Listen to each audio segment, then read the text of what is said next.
I think this is going to all come through as just one audio track, so hopefully it's fine. Yeah, it probably will.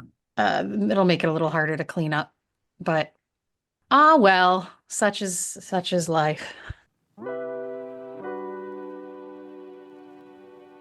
Welcome to Cross Connections, Season 2, Cover to Cover, as we read along with you each week and discuss the Bible from Genesis to Revelation. Cover to Cover is hosted by Rick Morley. Elliot VanHoy. and Natalee Hill. Join us as we discover how these stories connect us to God, to our inner selves, and to one another in a world that tries so hard to disconnect us. Welcome back to the podcast, one and all. Here we are on our third week in the Psalms. Today, we are so excited to have with us a special guest. We have with us today Sister Kristina Frances, who is the Superior of the Society of St. Margaret, based in Duxbury, Massachusetts. So thank you for joining us today, Kristina. Thank you so much for the invitation. It's wonderful to be here with you. And talking about the Psalms is right up my wheelhouse. So I can't wait to have that conversation. I just wanted to tell you maybe a little bit for some of your listeners who may not know about Perfect. what the heck a traditional religious order is, who we are. And it was interesting. You actually had posed a question about what SSM was after my name, which is one of those oddities of religious orders where you start to learn lots of initials. And so the tradition in religious order culture is that you have your name, comma, and then the SSM in my case stands for Society of St. Margaret. Oh, okay. Right? But it could be OJN, Order of Julian of Norwich, or OHC, Order of Holy Cross. So it's a fun thing when you run into people in habits, you'll often see some initials following their name. And that's sort of like our family name, which is our community name, but in initial form. Right. Yeah, I wasn't sure if it indicated something else entirely, that the initials lined up with the society, but I didn't want to assume it meant something else. Well, not many people, I guess those who are who have different degrees might have like something indicating an education after their name. But in our case, that's what it means. And then until recently, we had some novices and we had a profession. So her initials changed. Originally, it was her name and then N/SSM. So again, if you see that out in the wild, that means that person is a novice in that community. And that's kind of a probationary member, someone who's still learning. And then once you actually make a profession, a series of vows, then that N comes off and then you're just SSM, OHC, etc. Great. So Huh. a little extra something. I feel like the one I see a lot is SJ, and I'm Oh, assuming yes, that's Society the of Jesus. Jesuits. Yeah. Yes, yes. Yes, they're wonderful. And of course, that's a Roman Catholic order. But by bringing that up, you point out that we adopted that as Episcopal orders, Anglican orders, we do the same thing. So absolutely. And some of your listeners may also have seen SSJE. That's Yep. the Society of St. John the Evangelist, who are sort of our contemporaries here in Massachusetts. And so you'll note they have 4 initials. So it doesn't have to only be 3. It just spells out sort of the name of the order. Right. So I just spent a week at a Coptic Orthodox monastery. I'm going to be doing this a lot today because I'm back off the summer vacation and I got to give my book report. But Orthodox don't there are no orders in Orthodox. I mean, there are no different orders. They are all Basilian monks or nuns, all fall under the Order of St. Basil. But the monks at the monastery I was at, they all have the same last name. So when they make their profession, their last names change to Saint Anthony. And so whatever monastery you are at, your last name becomes that the name of the monastery. That is fascinating. I had not heard that. Yeah. Wow. What a good Yeah. idea. I, Again, I, it's I was unifying. I know. I was communicating with the abbot of the monastery, whose name is Father Serapiman Saint Anthony, and I thought, what a coincidence that his last name is the name of the monastery. That's amazing. Well, that's really interesting. And again, thank you for that, because we do know our Orthodox brothers and sisters around, but I don't think we've ever had a conversation about naming convention. So thank you. That I learned something. Fun. So, Christine, would you prefer if I call you Sister Kristina each time, or is it okay if I just go to Kristina? Kristina is just fine. Great. So tell us a little bit about how you came to be a part of the Society of St. Margaret. Sure. So I joined the community in 2001, and I actually had gone to conservatory, was a singer all my life, all my childhood, and fell in love with early music, which is basically defined as music pre J.S. Bach. So, really old sort of, and it requires a certain type of voice and a certain type of sort of personality to love that antique sound. And that was really what I was interested in. And I was convinced I was going to be the American Emma Kirkby. She was the big English soprano of the time. And so I pursued a career and found myself in St. Louis, did a lot of singing, dated some wonderful men, had my own apartment, had my own car, and it all just felt a bit hollow. And at the same time, I was singing. I was one of the section leaders at a church just outside of St. Louis, and became more and more involved actually with the parish. And as I did, church really began to be more of the focus of my life. And it culminated in my being asked to be on the search committee for the new rector. And when we met the rector, both where he was coming from, and then when he arrived with us, he said, "What's your story?" And I said, "Oh, we should talk," because I, again, was just feeling sort of not completely convinced that the life I was living was really what I was supposed to be doing. And so I appeared in his office, and he had all sorts of ideas and said, "What about ordination?" And immediately, without thinking about it, I said, "No, no, no, no, that doesn't sound right." I said, "Is there something with community?" And he said, yes. And he gave me the card for the Sisters of St. Margaret, the Society of St. Margaret in Boston. And that was the first time I had heard about Episcopal religious orders. And it was this out of left field idea. Again, I was a singer. I was working for the symphony. I was up until 2 o'clock in the morning. I didn't have to be at work until 10. And I looked on the website, and their first service was 6 a.m. And my friends thought I was totally insane. And they said, "What are you? No, this doesn't make any sense." And I sort of thought, "Oh, I don't know, does it?" So I went out to see them, and miracle of miracles, the first morning I was there, my alarm went off at 5, and I got up and went to chapel. And I won't say it was easy, but God gave me the grace to actually be able to live that life. And almost from the very beginning, it very much felt like home. And it was very clear to me, if I was called to religious life, that it was to that community. So then there was a year or so of discernment. I mean, people sometimes imagine that inquirers show up at monasteries or convents with all their bags and just say, "I'm here." But it really is, it's a discernment on both sides. And so the sisters had to get to know me, and I had to write a spiritual autobiography for them and have lots of conversation and work with my spiritual director. But ultimately, it didn't, again, made very little sense on paper, but the totality of my life as I've lived religious life has really shown that this was where I was meant to be. And again, we say vocation day to day is deepened and affirmed. And it's affirmed by my sisters, by God, by the work that we do. And again, if one is called to this life, it's an amazing way to live life, giving one's all in the service of the church. But it has its rigor, it has its particularities. But again, if you're called here, then those things, somehow God gives you the grace to make that work. Mm. Beautiful.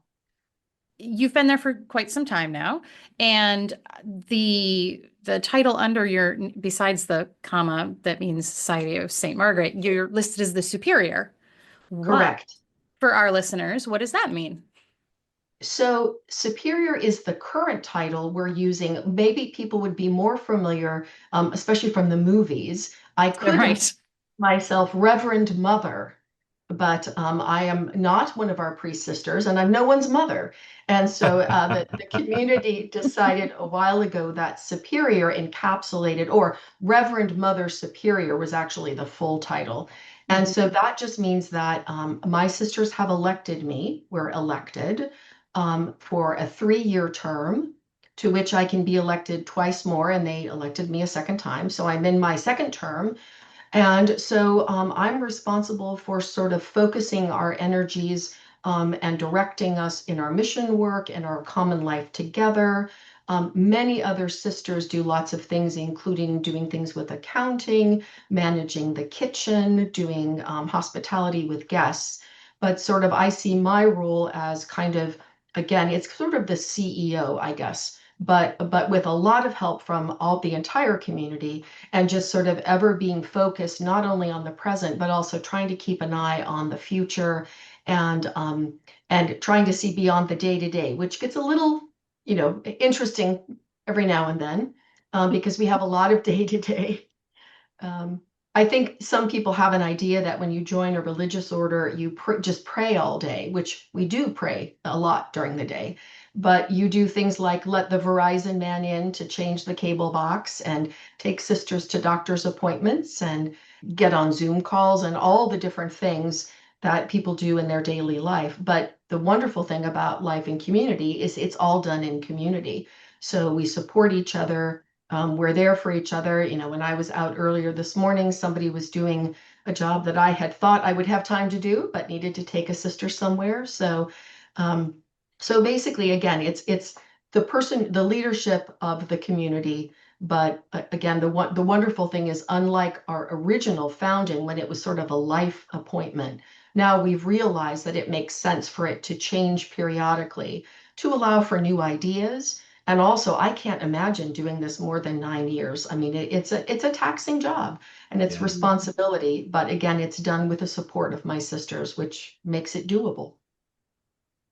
So you and Natalee know each other through the Episcopal communicators, correct? Yes. Yes. Tell us, we were wondering sort of before you came on, like, what does Sister do at the Episcopal communicators? Like, are you in charge of communications for your order and looking for ideas and Yes, sharing I ideas? absolutely. I come to communicators, and I am so grateful to be a part of that group for inspiration, because the way that new members come to our community is communication. Back in the day, there were orders in so many churches up and down the East Coast, even out in California, in the Midwest, and people would run into a sister or a brother in a habit, and then know about the life and could share that with people if they ever heard someone questioning. But we are almost entirely reliant on Facebook, Instagram. Oh, Twitter was huge for us before it became something else. And so I've always had an interest in marketing and communications, and so I do a fair amount of that. But we actually, to be fair, we actually have a secular woman who manages Okay. our social media, because it would be impossible for any one of us to spend the amount of time answering questions, posting daily, all those sorts of things that really are not as compatible with the life of prayer and mission that we are called to.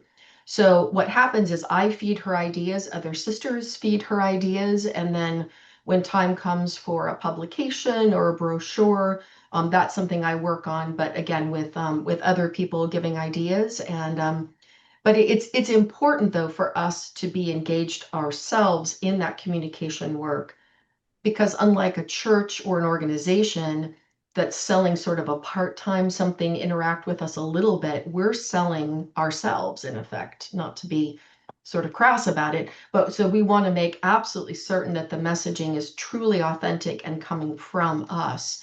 But then we rely on, like I said, our particularly April, shout out to April, our person who then translates that message and then posts it and makes sure that people see it. And you also presented this year at the Episcopal Communicators Conference about the Book of Common Prayer, right? I did, and that was so much fun. I realized I could have talked for about 5 hours. I am deeply in love with the Book of Common Prayer. Yes, it's flawed. Yes, it's incomplete. Does it need some amending? But it is actually the book that we here at the convent use. I know eventually when we jump into the Psalms, one of the things that people may be surprised about was that when the community was founded, and actually we were founded in 1855. The American House was founded in 1873. So we're over 150 years old. So we've been around for a while. And when we were first established, the sisters created their own breviary. So basically it was a book. It later became binders of all of the things necessary in order to say the daily office, which is really the undergirding work of the community. And it's the same office as in going to the office. It truly is our work.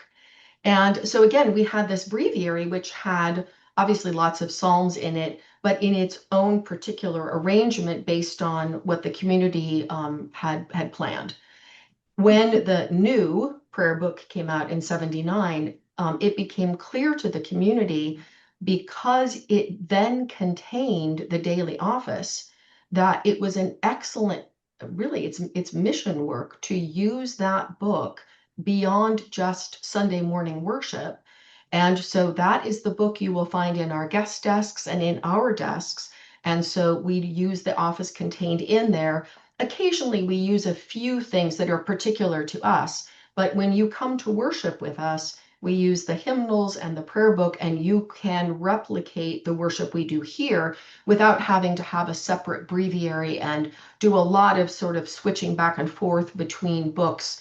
When, again, communities customize their own things, it can be a little more confusing and a little more daunting for someone to navigate that.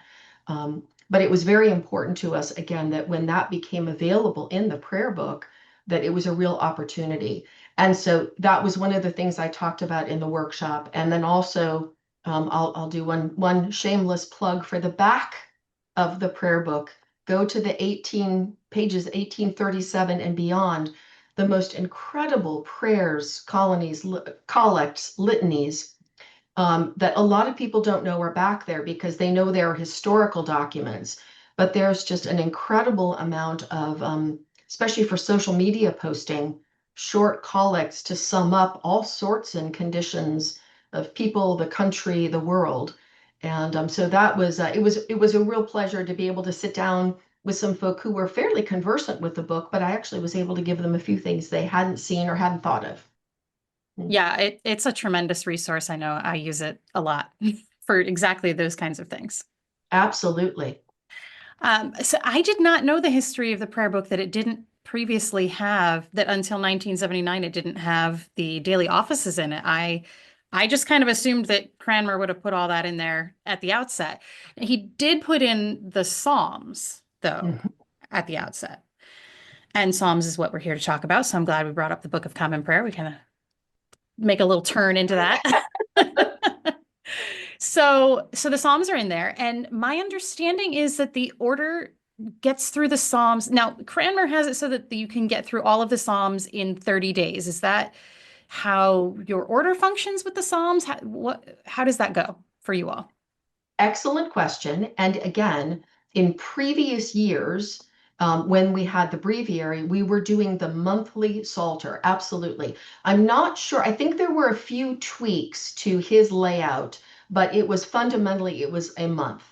And one of the things that the older sisters commented on when we went to the new prayer book was having the lectionary in the back, which is a 7-week Psalter, was a huge gift. Okay. Because they used to just rip through psalm after psalm after psalm, especially in evening prayer. And it just, one of the sisters said, it was like drinking from a fire hose. You had no time to really contemplate what you had just prayed or read or sung together. and then you were on to the next thing. And so the lectionary in the back of the Book of Common Prayer, again, the daily office lectionary after the Eucharistic lectionary, again, like I said, is approximately a 7-week pattern. And it seems to feel sufficient. I mean, it's not too light, but it allows us to add a full minute of silence, basically after every element in each office, which just, again, allows more savoring, as opposed to feeling as though you're trying to get through something, if that makes sense. So we, and what's also fun is that if we have associates who are praying the office, and then of course our sisters, we have sisters in New York City and sisters in Port-au-Prince, Haiti. When they're reading the office, they're reading the same lectionary. Yeah. And so there's real power in knowing that connection. Episcopalians all over the world are reading the same lessons and psalms for the most part. We keep a few special community days where we deviate slightly, but again, 95% of the time we're right there in that lectionary, and again enjoying the layout, which is not Cranmer's, to be clear, but really was done Right. thoughtfully with some psalms which obviously are morning, and psalms which obviously speak more to the evening condition. And so it really feels like it's very coherent and works well, even though it does jump around quite a bit. It's not consecutive, starting with one. And it gets the big chunks of 119 in there, which, is the psalm we all love. And Yes. yes, That big long one that we spread over several days, I think, in our reading schedule. Yes. When Is that you're- how you decided to read it together in chunks or as a totality? So we're reading the entire Bible cover to cover, and we put together a plan. And it's basically, when we're in the other parts of the Bible, it's 3 chapters of the Old Testament and then 1 chapter of a gospel. And then when we got to the Psalms, because some chapters are 170 verses long and some are 2 verses long, we used Cranmer's. So we basically are doing the entire Psalter in 30 days. Good. Yeah. And again, go ahead. No, go right ahead. I was going to say, when you guys are praying the Psalter using the prayer book lectionary for the daily office, are you saying them in unison? Are you saying them antiphonally? Are you singing them? If you're singing them, how are you singing them? What's As a musician. It look like? Yeah. What's it look like in your community? All of the above. Okay. So it varies depending on the time of day and the office.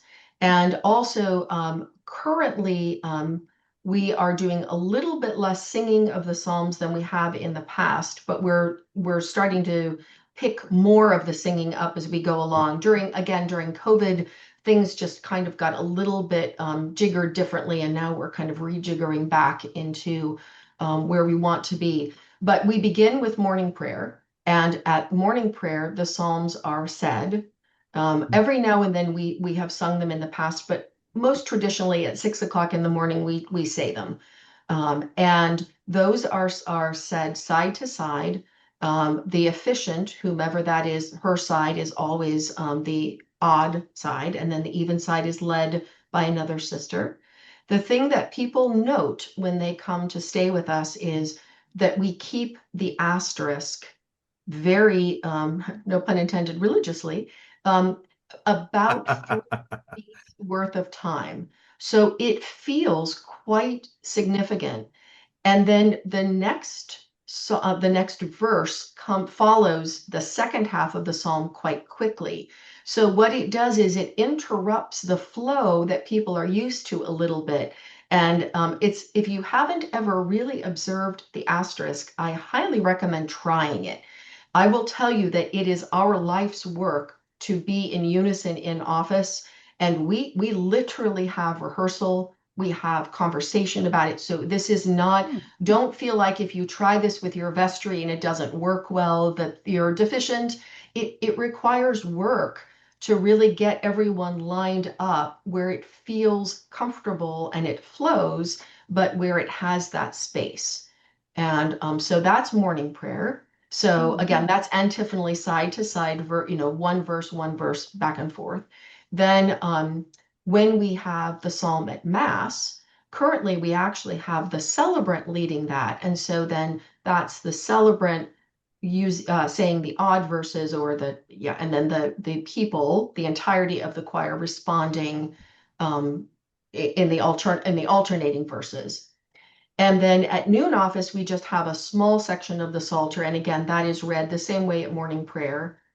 I guess I should also explain, I'm realizing this is a visual moment, that we sit in our chapel choir style. So in other words, we have the altar at the east end, and then we have our rows of desks which face each other, face the aisle up the middle, which makes doing things side to side much more easily because we can see and hear each other rather than if we were all facing the altar. So it kind of makes logical sense if you're with us. Guests immediately understand whichever side of the nave they're on, that's the side that they're participating in. And then evening prayer is when we sing the Psalms out of the Red Book. I'm forgetting the name of who compiled that, but it's the famous Red Psalter, which has, again, the BCP translation and all it's coherent to what's in the lectionary and the prayer book. And then at Compline, most of the time we sing Compline, again, with the Psalms that are actually embedded in that office. So those don't change. So again, it's a variety. And then for feast days, sometimes as the primary cantor, we'll actually do a responsorial psalm where we'll all sing the refrain. I sing a few verses, we sing the refrain again. So we do that as well. And everyone then will do an Anglican chant, something for a big feast day when we have some additional singers come in and get the congregation involved in that. So you're right, there are so many ways to do them. And because we do them so often and every day, we've tried to kind of mix it up a little bit. I'd love to spend a little more time talking about keeping the asterisk. For those who are reading the Bible cover to cover, and you might be reading your like NRSV or your, Message Bible, they're not going to have an asterisk in their Psalter.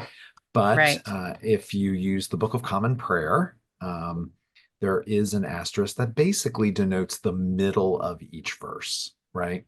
And it's been used for chanting for hundreds of years so that you could have chant one line of the tone in the first half of the verse and the second half of the tone in the second half of the verse. But then there's been this, first time I was introduced to it, I heard it from presiding Bishop Frank Griswold, who talked about keeping the asterisk and really like a full breath at the asterisk. So in the middle of each verse, and then and I love it. I can't say I always do it, but tell me what it's like in community and like what's the spirituality behind that. So again, it's part of our life is slowing ourselves down, because we're in the world as everyone is, and everyone is running around and there's noise and busyness. And so one of the things about the office is it's always designed to bring the blood pressure down, slow the breathing, get really grounded. Even if it's just our short office at noon, which is about 12 minutes, it's really important that they retain that sense of spaciousness and that sense of we have nowhere else to be. This is our work. And so the asterisk is one of the tools, in addition to our literal minute of silence a couple times throughout, that just gives you a break from worrying about what comes next and sort of just being there. And whoever the sister is who's officiating is responsible for cueing the second half for her side, and the leader on the other side also cues that verse for her side of the choir. And like I said, it generally works out to about sort of a 3 count before the second half is then recited. And we keep that same pattern, whether it's said or sung, because it's too confusing to the brain to try to sort that out.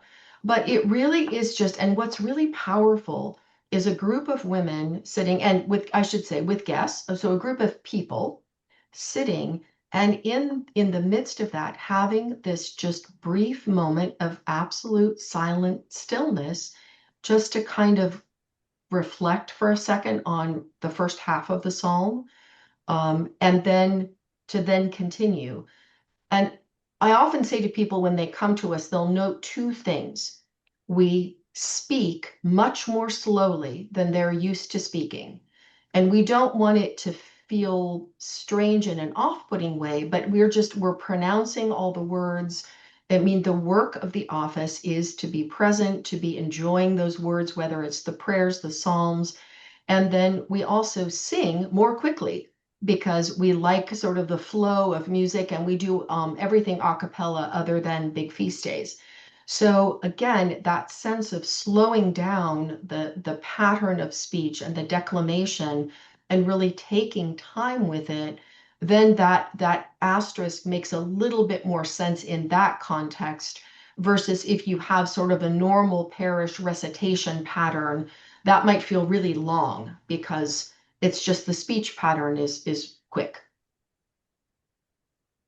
Reminded that we keep talking about the office, the morning office, the evening office, and that word comes from the Latin opus, which means work. And That's so right. our prayer is our work. It is part of our work as human beings, as people of faith. I mean, that's sorry. Go ahead. No, I was just going to say that's exactly what it is our work, and it undergirds our entire day. We start our day, I think Psalm 15, Lord, open our lips. That's the very first words that are spoken in the convent, is from the Psalms. And that's at morning prayer at 6 o'clock with everyone present. And so then that office, our work of beginning our day, giving thanks to God, hearing God's word, meditating and praying. And then we have a stretch of time before we have Mass at 7:30. And so by the time we sort of begin our day corporately at 9:15 with a daily conference where we just talk about the day and who's going where, we've already had 2+ hours of time in corporate and personal prayer. And so that foundation is put there to build our day on. And then our noon office, where again, the Psalms, factor into that, is that break in the day, which always comes just as I want to hit send on an email, but need to proof it again, the bell will ring. But it's a reminder, we're not office workers, we're not caterers, we're not gardeners. And when that bell rings, it's time to get together and go pray. And then again, evening prayer caps off a day. Again, giving thanks to God, thinking about what's happened throughout the day. And then Compline, which is the last office of the day, is really the commending ourselves back to God and sort of completing the day. And most of us sisters use some of the time before that to do some examine, some recollecting, how the day has gone. And so again, that being in chapel together, saying the office together, is who we are. And that's what allows us then to go out and do work, mission work, offer hospitality, be present with people, because we've engaged in that foundational work first. Beautiful. Do you have a favorite psalm? Oh gosh, they're all good. I mean, I would say on Sunday mornings we use the Jubilate, and so then we use Psalm 100, which is, it's hard not to love the "O be joyful in the Lord, all you lands." And so I would say that's probably up there.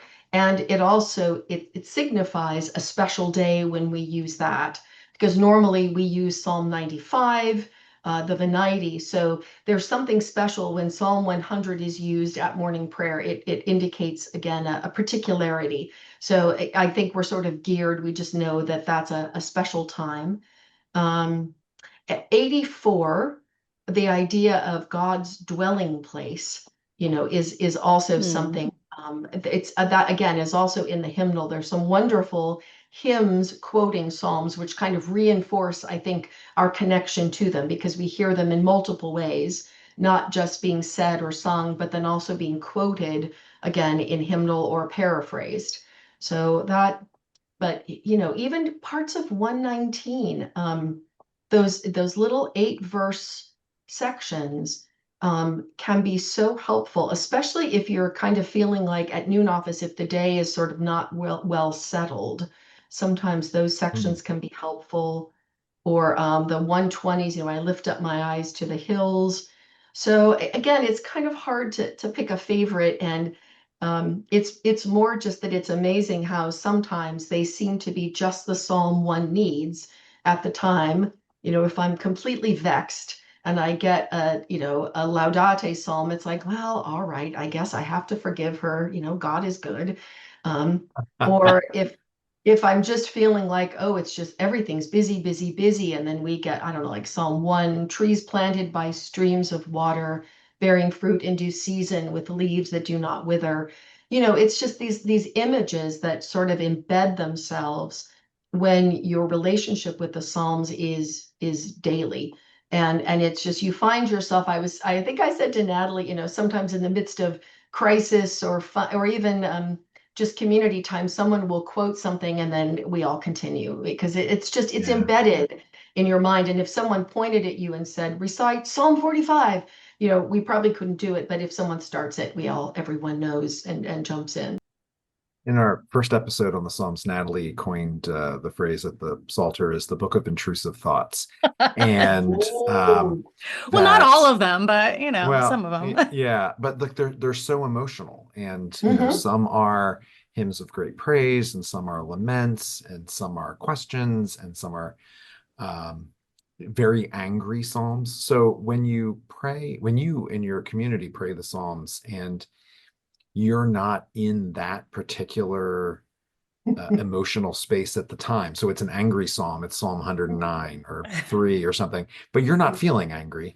Or it's a psalm of praise and you're kind of down today. Like what do you do about when you're reading them in a fixed schedule? What do you do when the emotion of the psalm does not meet where you are in the day?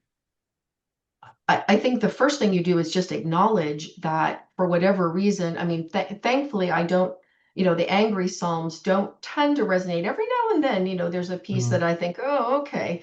But at the same time, it's acknowledging, though, that I may not be feeling that way, but one of my sisters maybe, or, that the fact that that feeling exists in the world.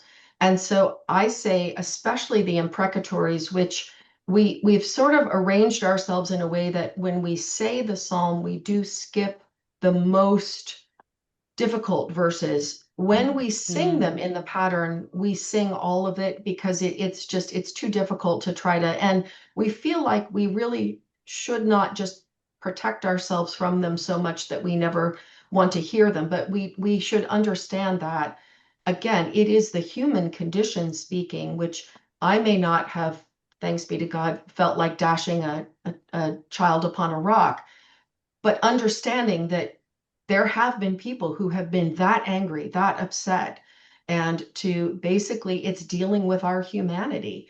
I think in some ways your point about when you're just not feeling it and it's again the Laudate Psalms or something, that's again just a reminder. It's like, okay, I'm feeling totally dry today. It has been too busy.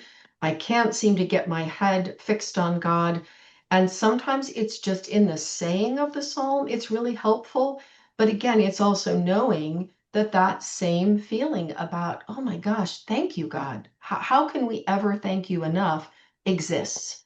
And so those sync-ups that are not sort of where you wish you would be at any given time actually are just reminders that that's the struggle we have as human beings. And thankfully, the struggle that Jesus understands, having been a human and seen, how the inconsistencies of what we say versus what we're thinking and feeling. And I just think we're so grateful that the Psalms didn't get prettied up so much that was taken out because anger is something people feel and to show them it's okay. I mean, we shouldn't act in anger to each other. We obviously shouldn't hurt people, but feeling anger is something we should attend to. And that's something as human beings we feel. So again, I think maybe you'd already mentioned this, people could have gone through with a red line and taken a lot out of the Psalter and just said, no, we don't need to be reminded of that. But it truly, I think, speaks to our humanity. That's beautiful. Yeah, that was something that Elliot in particular mentioned in that episode, a kind of a not wanting to avoid some of the hard stuff. Mm-hmm. Do you have any suggestions for non-monastics on how they could interface with the Psalms at home or at work or in the car, or people who don't have their days marked with prayer all day through and who don't have a chapel at the ready? Yes. Well, what's incredible now, I mean, so first I have to make some pitches for, and I'm not going to name them all. It's like giving thanks to people on committees and you forget someone's name. Absolutely. Yes. But there are phenomenal renderings of The Office available as an app. And I will say Forward Movement has a really good one. Franciscans have one. There are a number, Mission St. Clair. So if you're a non-monastic, but you're interested in The Office and it's just where do I find it? How do I do it? There are lots of ways to access it on your smartphone, and some will even read it for you, which I know people who use it almost like a podcast. So on their way to work. The other thing is, if YouTube has everything on it. I'm sure that there are individual psalms being read, and there's also music inspired by psalms. So I would say it's one of those things that start engaging with them, maybe just in the morning when you're having your coffee.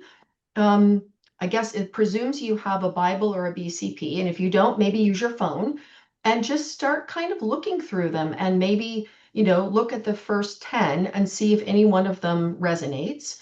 And then just sort of have a couple verses of that, I don't know, write it down, maybe have it visible at your desk, or again, just use it in your commute in some way. And just kind of see as you move through the book, maybe just really take your time and see if something jumps out. Memorization is just something we don't do anymore, but it's really wonderful. If people are looking for sort of like, I guess you would call it almost like a mantra, to pick up just even a half verse of a psalm, hide me under the shadow of your wings. If you're an anxious person or if you're facing a difficult decision or a difficult situation, to have a couple of those just a little phrase that we know has been around forever. And many humans have used it, and just think how, you could use it just as a recentering, or again, oh, be joyful in the Lord. If you're just having a time and you just need to be reminded, God's there. He's not abandoned you. Even if you don't feel joyful, the call is, oh, be joyful in the Lord. So I think maybe it's just making them work for you, and maybe just not being overly concerned about 150 Psalms and how many pages and how many verses, but kind of finding a way to just find a place in them that really speaks to you. Excellent. Elliot, I'm going to call on you. When we have guests, you love to do the lightning round. Right. Oh, are we at lightning round? I think we can do a lightning round. First of all, thank you for being with us, Sister Kristina. I haven't got the chance to ask you too many questions because I wanted to let Natalee and Rick, they're so steeped in this world of Psalms, and Rick with his recent retreat. And so I'm just really enjoying your wisdom and insight. So with that being said, I have some lightning round questions for you. And the idea here is you give an answer and you don't even need to explain yourself. okay. So question number 1, what is your favorite book of the Bible? Genesis. Question number 2, if you were going to cut a book out of the Bible, what book would you cut out? Esther. Esther. Oh, just like Martin Luther. We're going to need to do a follow-up there, but I know after the lightning round. We're not supposed to editorialize, but wow. That's a good one. I didn't see that one coming.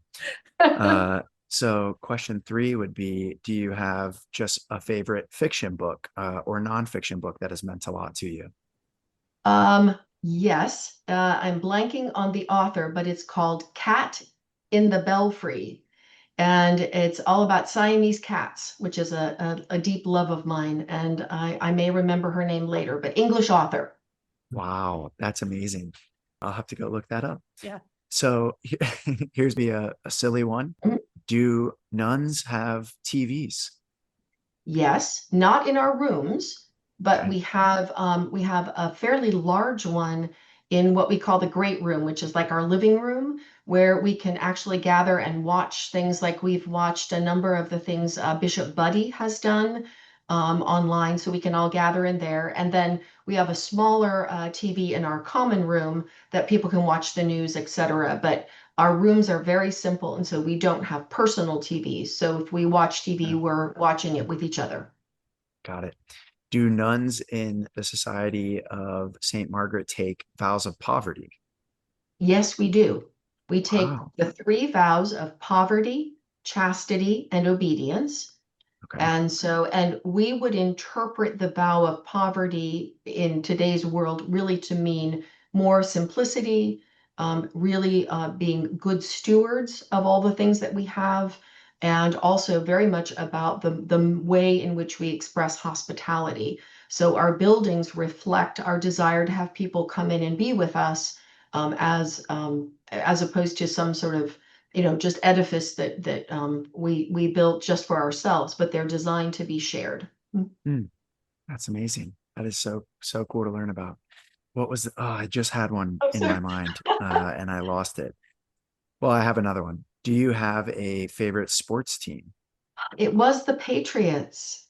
And Oh, then, wow. oh, I know. And then So they my got family bad. is all from the Seattle area, so now I'm a Seahawks fan. But I'm Okay. living in the wrong part of the country to confess that very loudly. So Definitely. Gosh. I just remembered the one I had forgotten and was curious about. Do the sisters travel for holidays to see family or family events? How does that work? So that's a really good question. And actually, we don't usually travel on holidays because, of course, Christmas and Easter are big in the convent, right? But we have had our families come to us on those holidays. We have the ability to go see our families. It just has to be scheduled and figured out. August has traditionally, since our founding, because of the British system of August being holiday month, has always been a month that a lot of sisters will go away. So yes, we're very fortunate. We're not enclosed, right? So we do go out, we travel, we do mission work, and also we can go see our families. And again, we take great delight in welcoming our families here. And I would say that happens. We probably see families 4 or 5 times a year come to visit. But then the majority of the time we go out. Okay, wonderful. So when you travel, do you always wear I don't even know the proper word, excuse me. Is it the habit? Habit, you are absolutely Okay. right. Habit. We don't. And pre 9/11, it was really not a problem, but TSA does not really know what to do with a person in a habit. And Mm. it turns into a bit of a public spectacle of Yep. they can't see all the contours and and quite frankly, also what I'm wearing is wool. It's quite warm and it also needs to be ironed and taken care of. And so we tend to travel just in we would call civvies, civilian clothes, and bring our habits with us and then wear them when we get to whatever place we're traveling to. Although occasionally I have traveled in my habit if I'm going someplace just for the day, but it's a number of considerations and I've never had a problem with anybody reacting negatively while traveling in my habit, but I know that not so much in our order, but there have been stories of that. But it's more a practicality, and again, with the security situation, it just makes life difficult for the TSA folk. Oh, I never would have guessed that. All right, last one from me, and then Natalie or Rick want to throw out any, but this will be my last one. Do you have a favorite theologian or thinker? Well, I know it's hard to probably just choose one I was person. going to say, and I mean, I was torn between, well, I'll just tell you, I mean, Julian of Norwich, I mean, all shall be well, all manner of things shall be well. I mean, how many times in community people say that, especially in the time and place in which we find ourselves today. Yeah. However, I do think it's got to be Hildegard. Obviously, musically, I mean, what she was doing, we can't even really comprehend. But now that we're down in Duxbury, we've been here 13 years.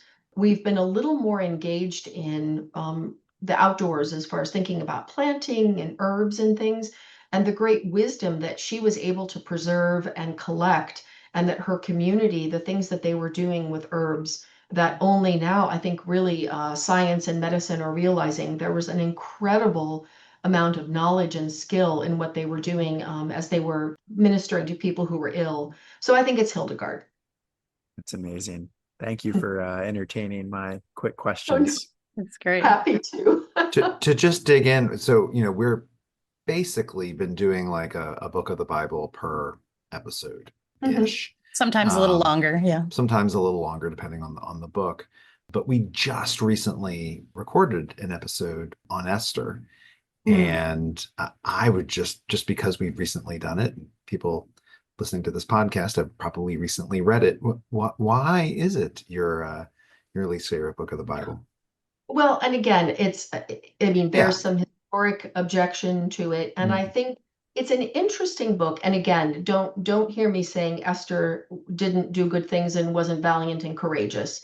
But Right. it's just the fact that it always feels odd when we read it with the absence of God fundamentally. Yeah. And it's really, I think, again, it is a very contemporary reading of it now to see the difficulty in it of power and women and Violence. all of the baked in, which of course, to be clear, at the time it was written was just the way things were. But I think the last time we read through it, it was just a little harder to hear. I mean, I'm that was a quick answer. There certainly are some letters that I think also have some real issues in them. And again, I think it's just as well that we read Esther and we read some of the things that, again, we read and we hear and we think, I'm just not sure if I agree with that. But it's just a reminder that we're a different people now than when it was written. And sometimes it really calls us to repent of the way perhaps in which women were treated, in the way in which power was used, the ideas of vengeance, which are very human. So I think again, I would love to hear. I don't know if I'd have to go back, have to listen to it, if there was a Jewish perspective given on it, because again, I'm speaking as a Christian woman, monastic to that. But I'm curious, again, I suspect there may be people out there for whom that is a deeply meaningful book. And again, all the more reason why it's not up to me what's in the Bible. We had a rabbi on very early in the podcast, but we did not bring him on for Esther. But I would love to know his take. There were a couple of times that I thought, maybe we should have had somebody who Yeah. knows a little bit more of this tradition on. We'll have to just, we'll have to do some follow-ups once we get through the Bible the whole way. We'll come back around to some things. We'll put Esther on the list. Well, and I think the whole issue again of women, in the Jewish tradition is a fascinating one. And again, the tradition that we come out of and that we've inherited, pieces from. But I think that would be really, really interesting, especially, with the many varieties of the Jewish tradition today. And, certainly in some communities, women have a very different role than they do in the Episcopal Church. But it's also fascinating to see in some temples where it's very analogous to the way in which the Episcopal Church works, as far as the laity and the clergy being being men and women. So that would be interesting. I would listen to that. Great. I wanted to ask, is there anything about being a nun, about orders, people who are part of orders, that is out in like the zeitgeist via media that you haven't already mentioned that you think really needs to be dispelled? I think the perennial one is the vow of silence, which now I certainly am not infallible, do not know all things contained in the world, but I am not aware of any order taking a vow of silence. However, what I think was confused is that most religious communities have a significant component of silence as part of their community life. In our community, for instance, after Compline, which ends about 8:20, we're starting to wind down, and then the great silence begins at 9 p.m. and ends at 8:30 a.m. the following day. And so the idea, if you think about it, is genius. And this goes back, this is not an SSM creation. This is just one of the traditions of religious orders, that it ensures that no one is feeling like they should be doing work. No one is feeling like they should be running around. It's really supportive silence, not punitive, but it's actually offering grace to each other to say we should all be going to bed and getting good rest. And so by quieting down the buildings, our rooms, ourselves, then we're using silence as a tool to help wind us down, get good rest. And then what's wonderful in the morning, if you're like me and you're not a morning person, I don't have to talk to anybody until after I've prayed, had Eucharist, had coffee, and had breakfast, and showered and done all that. So silence can be really, really helpful in relationship because we each have our own separate room, but we come together for meals, we come together for chapel, we come together for meetings, but we have places to retreat to that, again, just have that protective element of silence. So I think that's the misunderstanding. And our community and other communities have had times of silence during the day. Certain days of the year, Ash Wednesday, Good Friday, where we're fundamentally silent. But I think that vow of silence thing, it's so funny. There's a really funny, it's on YouTube, of the monks of some abbey singing the Hallelujah chorus. Have you seen this? Yes. Yeah, where they Oh, I have to find it. little signboards with the words written on them because they've ostensibly taken a vow of silence. So, again, it's been a comedy trope. And again, I think it's just a misunderstanding. And I don't know, maybe your listeners, maybe there is an order who does actually take a vow of silence. But I think more it's just that there is more silence built in intentionally into our lives than people who are not in a religious order. And it's that protective space, since we live together, eat together, work together, pray together, to give us each a little bit of respite throughout the day, and especially overnight. I don't know about you, Natalee and Elliot, but maybe we need like a rule of silence here in the office before like 11 a.m. You're just not allowed to talk to one another. And Why do you think I work teams. from home on Fridays? Nobody's asking me for anything when I work from home. I can get to intensive podcast editing. Well, and that's why going away to conferences, while wonderful, is always a bit jarring because we've got, these breakfasts and things, and I'm just like, oh, I have to make conversation. And, you just get into, no pun intended, a habit, and it just becomes part of the way you live your life. But I will say, again, if you've never tried eating with others in silence, it's not as scary as you think it is because your fork and knife are going to clatter, or someone's going to drop something. It's all fine, but it's just taking the human speech element out of it. And it really can be very restful. And it says something about a community that can do that and create a space that feels comfortable. That's a level of intimacy to be silent with each other that really is special. And it's again, doesn't make any sense for families with little kiddos in different contexts and joyful, loud church things, all that good stuff. But it can be something that could be worked into an individual's life, or even if you're used to eating with the TV on or the radio on, just turning that off and just really savoring your food, thinking about those who grew it, the grocery store workers who packed it, all that, just sort of meditating on it can really be a way just to give yourself a little bit of a reset and just have a break from, again, all the noise that invades us. When I was at the Coptic Orthodox monastery, they were not silent. They were doing their thing, but meals were eaten while they played the writings of the saints.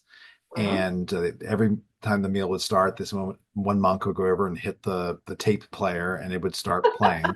And it was in Arabic, so I didn't understand a word that was going on. But it was such permission to be able to just like, I didn't have to engage in small talk. I didn't have to answer about what Anglicans believe about X, Y, and I could literally just, eat my hummus in silence and be okay with that, which was nice. Were they asking you about what Anglicans Oh, think, or I mean, it was Episcopalians? wonderful because I'm always asking them, why are you doing this? And why are you doing, and they were always asking me this, like, do you do this? And do you believe this? And I was like, yeah, most of the time. But at breakfast, lunch, and dinner, I didn't have to do that. I could just sit there and eat my Wheaties. That's awesome. That makes me think of that book. It's been a year since I read it, but Bonhoeffer's Life Together. And in that book, he talks about not only do we need to learn how to be in community with one another, but we need to learn how to be in community with ourselves and learn to inhabit spaces of silence and be alone with ourselves. And I think he talks about it as it's actually a sign of a spiritual malady when we feel the need to have constant noise and chatter and TV on and talking with others.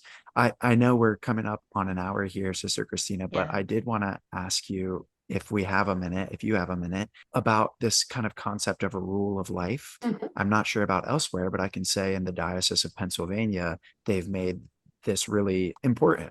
They really import it into the ordination process, and there's a lot just that they're trying to do with that. And I'm curious, you kind of hit on it by encouraging people to take moments of silence and think about who grew their food when they're eating it. I'm curious if you would have any comments on just people that are not going to join a monastery, how maybe they can incorporate more monastic practices into their lives. Absolutely. And I'm so grateful that I believe it was Bishop Curry really started that conversation about the idea of a rule of life, again, beyond just the religious orders, where we each individually have our own personal rule, but we also are living under the rule of our community. So our foundational documents at SSM are our rule, constitution, and statute. So my own personal rule just sort of amplifies that, maybe more specifically. Somebody gave us the image, and I wish I knew who to give credit to, as a rule of life as a trellis. So if you think about, something that a plant can grow on. And so the first thing to note is that a rule of life isn't once and done. It is growing with you as you change and grow in your life in Christ, as your personal circumstances change. And so it needs to have some flexibility, and it more than anything else needs to be reviewed, if not annually, at least every couple of years. And the whole idea is just an unexamined anything, right, is not as good as an examined something. And so it's looking at one's life and saying, where are my priorities? Where am I spending my time?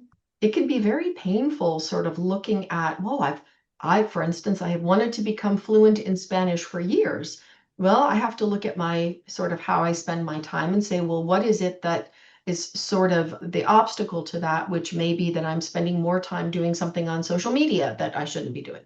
Just as an example, a rule of life establishing prayer, study, and silence, kind of those three things are, I think, sort of foundational to that. And then again, that trellis model, it can grow into different things. It can become expanded.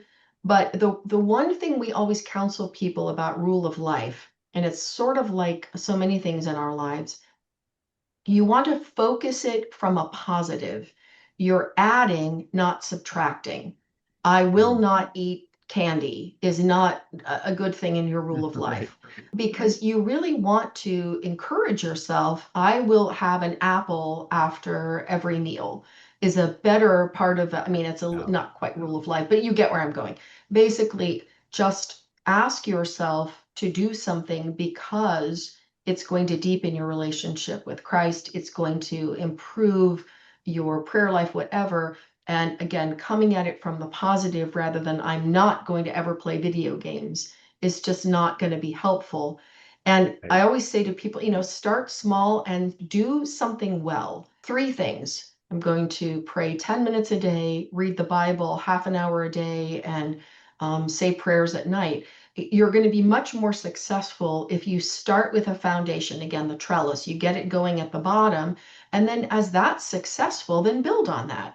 But a rule of life doesn't have to be super complicated in a bullet journal with 8 colors, or it can be, you know? And it really is whatever speaks to you, but the rule of life isn't the goal. So it's Yeah. not checking off, oh yeah, I did that, I did that. The rule of life is to do something for you that continuing to turn you into the creature that God created you to be. And so that's the thing, is just not to let it overwhelm you in any way. But some people love rule of life and really get into that, and that's highly motivating. And we're all different temperaments. So if that's where you are, that's wonderful. But like I said, keep it positive, keep it achievable initially, stretch yourself a little, but don't go crazy, and then build on your success. And before you know it, a lot of the things that you might have early on said, all right, I'm going to meditate 10 minutes a day, a couple of years, you find yourself taking a half an hour in the morning, and it feels totally natural and doable. But if you had started with 30 minutes, it might have been something you just gave up or said, I'm not good at that. Right. And the other thing that a rule of life does is it keeps you doing things even when it doesn't feel good, because that's part of life in a religious community. Is I'm called to pray whether I feel like praying every day. And some days I say, all right, here I am. I don't know what I've got for you, God. I'm not feeling it, but that's okay, because you're showing up. And Yeah. so the rule of life is also calling for habit and faithfulness to start to build into our spiritual lives. That's so helpful. Thank you. You're welcome. Well, Sister Kristina, where could people find out more about you or about your society if they are interested? So I'm going to send them to the website, which, we've got the new one coming. How many of us have said that over the years? We do, in fact. But it's easy to find. It's actually, so it's SSMBOS for Boston. So we're www.ssmbos.org. Or if you Google us, Sisters of St. Margaret, Duxbury, we should pop right up. And I also should point out that there are more religious orders. I think I mentioned a few early on. And if you're interested in looking at who those orders are and where they're located, again, it's another set of letters, but Caroa, CAROA.org is the umbrella site for all the Anglican religious orders. And so you'll find all the information, including links to websites and, again, locations. And this would be for orders of men and women. We did have one co-ed order, which has now actually gone, is entirely a women's order. And there also are Christian communities, which are NEC, I think .org or .net, NAECC. And so that is a collection of communities who are dispersed, who don't live together in community, but are people in everyday life who have taken on additional commitments to a community, and then they gather together sometimes during the year. And so again, and those also, all of that can be found on the landing page for religious life at Episcopal, is it episcopal.org, the Episcopal Church website, which is, I know, also being updated. Yes, they were very excited to announce that at the Episcopal Communicators Conference. I don't know if they've made it more public anywhere else, but they're so thrilled to be getting a new website soon. Yes. You heard it here first, maybe? Wow, I did not know. Big news. Well, Yeah. I think about our website, and I can't even imagine the Episcopal Church writ large website, the amount of work that is going to be. So God bless all the people at 815 engaged in that work and the work that they do with communication and outreach, because it is just so immense. So I know our fairly small website it always takes longer than you think, but there is one coming. Great. Well, in the meantime, we know we can find you all there and learn more about your multiple locations. As you said, you have other locations, your ministries, and if people are looking for a place to retreat, I know you have a hospitality for that. So we do. And again, if you ever come across someone saying, is there something community church that I could do to serve God, send them our way.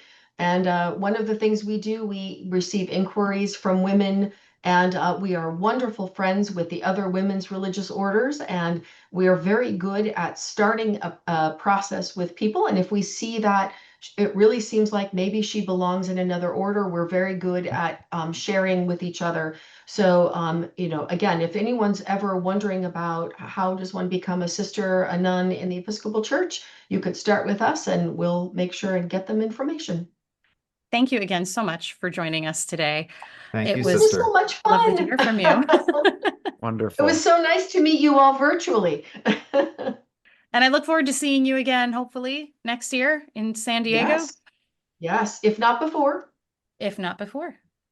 Thank you so much for inviting me again. It really was a pleasure, and blessings on your work with the rest of the Bible as you continue on. Thank you. Thank you. All right. Bye-bye. Goodbye. Bye, sister. Do we All have right. any closing thoughts or anything? She's delightful. Yeah. And so Yeah. and so smart. Like she's really good on the fly and so smart. Yeah. That was really impressive. She has such a lovely personality.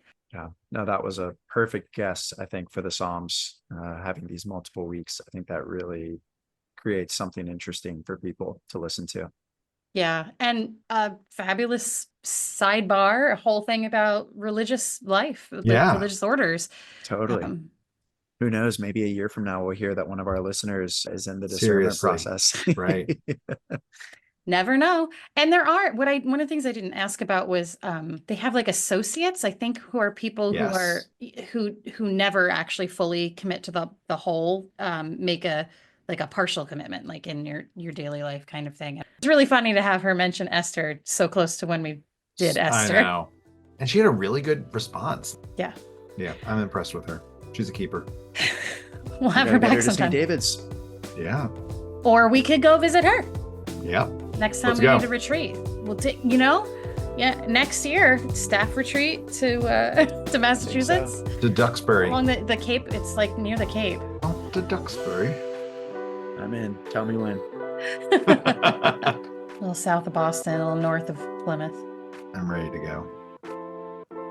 Thank you for listening to this episode of Cross Connections Cover to Cover. New episodes drop each Wednesday. Please be sure to follow or like us on your favorite podcasting app to find us easily each week, or join us on our email list at stdavidschurch.org/crossconnections. If you have questions for us, you can call us at 484-588-5656 and leave a voicemail with your name, where you're from, and your question or comment.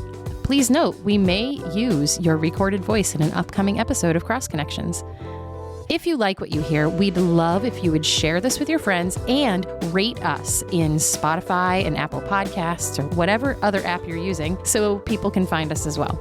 Don't forget to visit our show notes for the year's reading list and any other resource links we've mentioned. Cross Connections is a ministry of St. David's Episcopal Church in Wayne, Pennsylvania. Season 2 Cover to Cover is hosted by Rick Morley. Elliot VanHoy. and Natalee Hill. Logo graphic design and podcast production by Natalee Hill. Stock media music provided by Marscott and MoodMode Pond 5. You're welcome to learn more about all of St. David's worship and ministries at stdavidschurch.org. You need structured. the break Yeah, and the I know. silence and you need the great silence in your life too. Well, yes, the pause, the asterisk.